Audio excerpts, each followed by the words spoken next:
नाव्यावरून आलेले पवार परिवार, खरजईवरनं संपूर्ण समाज बांधव, तरवाडे पेठचे महाडिक परिवार यांच्या वतीने मी सागरदादांना शब्दसुमनांनी श्रद्धांजली समर्पित करतो व मी आलेले पदाधिकारी आणि प्रशांतदादा एरंडे यांना विनंती करतो की आपण लवकरात लवकर विषय मांडून या जवानाचा पुतळा या गावामध्ये झाला पाहिजे, मी असं प्रशासन शासनाला विनंती करतो। आणि जे आलेले पदाधिकारी आहेत भारतीय जनता पार्टीचे, यांनी हा संदेश आपल्या वरिष्ठ लेवलमध्ये मांडून आमच्या सागरदादाचा अगदी येणाऱ्या दिवसामध्ये पुतळा झाला पाहिजे की त्या पुतळ्याला बघून माझे युवा शक्ती जागृत होतील की आम्ही देखील भारत मातेच्या रक्षणासाठी सज्ज आहोत। माझ्या पहिल्या वक्त्यांनी नानासाहेब देवाजी नाना जाधव यांनी सांगितलं की तांबोळ्याचे आमचे अरुण जाधव सदैव दादासाहेब आम्हाला प्रेरणा देत असतात की त्या सिक्कीमच्या तिस्ता नदीमध्ये त्यांचं बलिदान कसं गेलं आणि त्यांची आठवण क्षणोक्षणी अशा शहीद किंवा वीर जवानांच्या वेळोवेळी येत असते।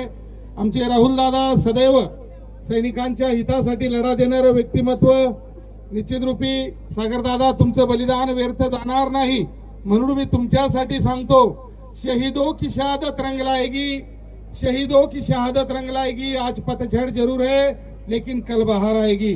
सागरदादा भारतीय थल सेनेत जाणं आणि या तिरंगेत लिपटून जाणं या सर्वांच्याच नशिबात नसतं।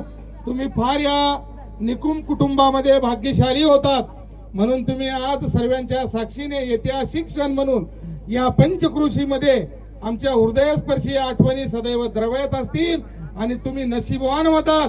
आताच माझ्या मित्रांनी राहुलदादांनी सांगितलं की प्रत्येकाची तारीख, टाइम आणि वार हा निश्चित झालेला असतो, एवढाचे कोणी लवकर जातं, कोणी थोडंसं लेट जातं, तर तुम्ही जे गेला आहात तुमच्या आठवणी सदैव आमच्या हृदयात असतील आणि या पंचक्रोशीमध्ये तुमचं नाव राहील।